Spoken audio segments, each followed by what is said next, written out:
Nobody wants to be the popcorn match, the toilet break, the death spot, the match right before the main event when the crowd's either checked out or burnt out. But there is an art to doing it well. Stick around, I'll tell you more.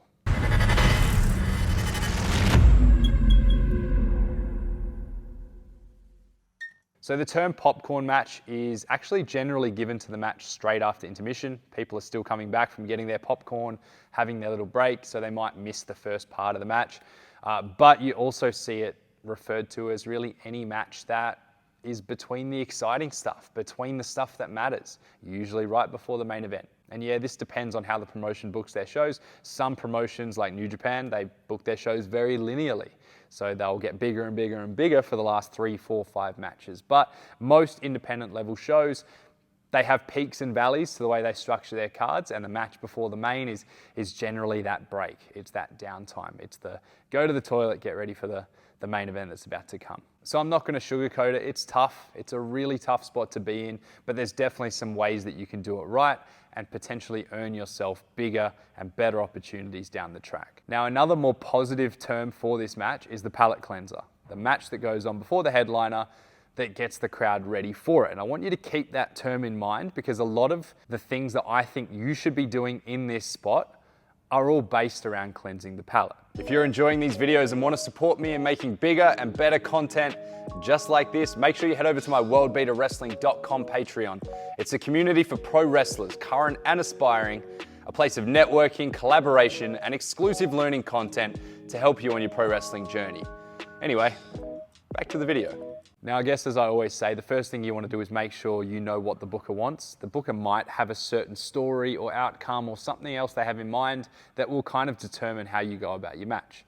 And also look at what type of match it is. Is it a tag match to offer something different? Is it a multi-man match or is it just a straight singles match? What makes you different and unique from the rest of the card and specifically from the main event? And this is kind of the first thing I want you to think about. How can you be different? Now, some of the best palate cleansers that I've seen have been really light-hearted comedy matches, which were different to anything else on the show. You've got to imagine by this point, the crowd's seen 5 very exciting matches. They've seen every move, every dive, every spot. They've seen 5 heats. They've seen 5 bump and feed comebacks. They've seen it all. So if you can offer something different by maybe going more character, more light-hearted, offer them something just simple, easy to digest, and enjoyable before they get to those real dramatic peaks in the main event.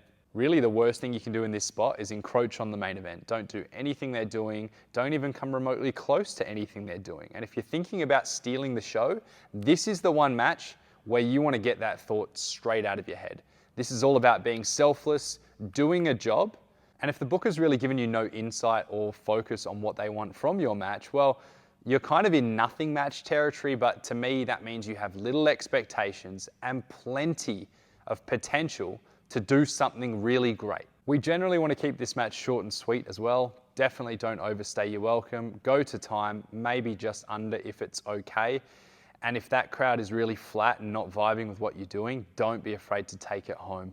It's not the time to try to extend it out, build them up, and get a fantastic response. Another great strategy I want you to keep in mind, which will also help you stay out of the way of the main event, is just messing with the formula.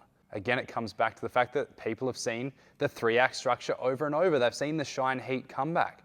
So mess with it a little bit. Maybe work your match around key moments. Work around pattern building and then breaking that pattern. Work around setting something up and paying it off, and not worrying about all the little filler and dragging things out in between. You might even have something like an unexpected finish that comes out of nowhere, and now you've ticked multiple boxes. You've surprised the crowd, you've given them something unique and different, and at the same time you've protected the main event.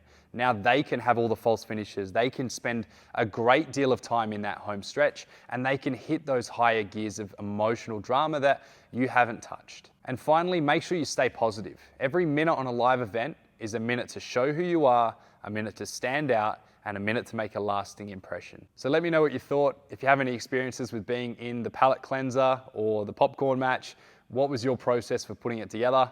what were your experiences, and if there's any matches in history you can recall that were actually really great in that position, let me know. I would love to go and break it down over on the tape study of worldbeaterwrestling.com. If you're here on YouTube, make sure you hit the like, subscribe, and ring the notification bell. It's going to keep you up to date with all of my weekly releases. And if you want to keep taking your game further, head over to the worldbeaterwrestling.com Patreon, where we have daily updates, plenty of upskilling, and lots of exclusive content to help you on your pro wrestling journey.